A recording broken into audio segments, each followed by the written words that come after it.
President Obama's nominee to become the next Attorney General finding herself in the middle of a potential new showdown between the president and Republicans.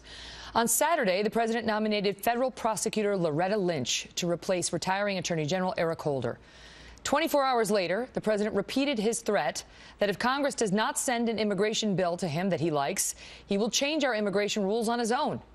And this will all be front and center when Mrs. Lynch goes before Congress for her Senate confirmation hearing.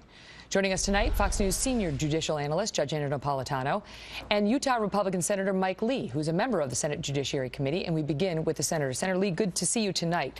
And so when she goes before this committee, I understand that some of you have already written a letter saying that, first of all, she should not be confirmed in the lame duck session, meaning over the next 2 months while the Democrats still control the Senate. Why? They don't lose their power just because they're lame ducks. Why shouldn't they put her before that body? They don't lose their power until January, in the sense that the new Congress isn't sworn in until January. But, Megyn, you have to remember the voters just voted. The voters voted for a very different type of leadership than we have in place right now, and we need to respect that decision.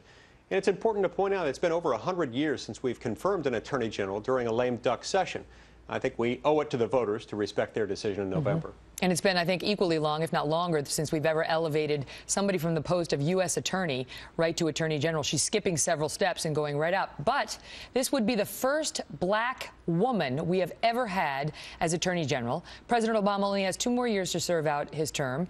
And obviously this post will change after, shouldn't he have who he wants unless she's extremely confidential, which it doesn't seem like this particular candidate is. Am I wrong? The president's certainly entitled to choose whomever he wants to fill that spot, but we have discretion to decide whether or not to confirm that person. Now, one of the important things to remember here, Megyn, is that we're not saying that she's not going to be confirmed. What we are saying is that she needs to be confirmed the right way at the right time, and most importantly, we want to find out where she stands on this critical legal issue of whether or not she will defend the President of the United States in believing that he may extend amnesty to illegal immigrants in violation of the law. We don't think the president, constitutionally or statutorily, has that power.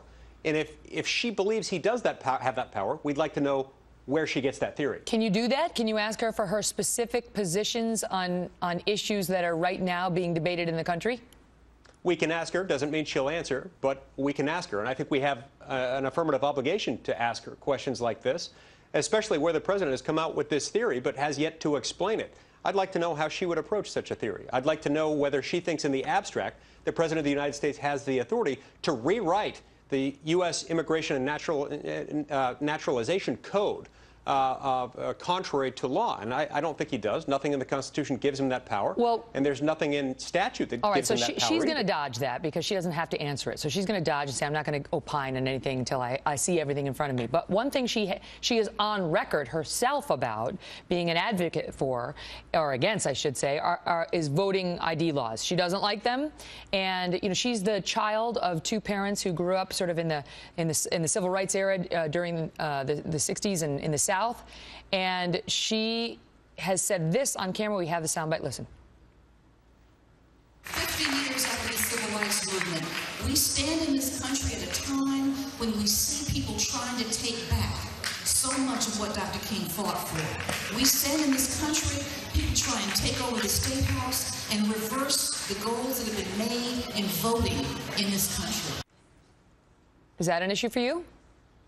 Well, I'm not really sure what she's referring to there. I can't imagine that she thinks that requiring someone to produce a photo ID when they vote, which is the same thing they have to produce when they fly on an airplane, the same thing they have to produce when they go to the doctor these days, that's somehow tantamount to reversing the wonderful gains of the civil rights era. I can't imagine that that's what she's saying. I don't hear her saying that. I don't see any basis in law or fact for her saying that, if that's in fact what she's saying. Well, we will wait to see how the confirmation hearing goes, whether it happens in the next 2 months or once the GOP takes control of the Senate. Senator Lee, thanks for being here. Thank you.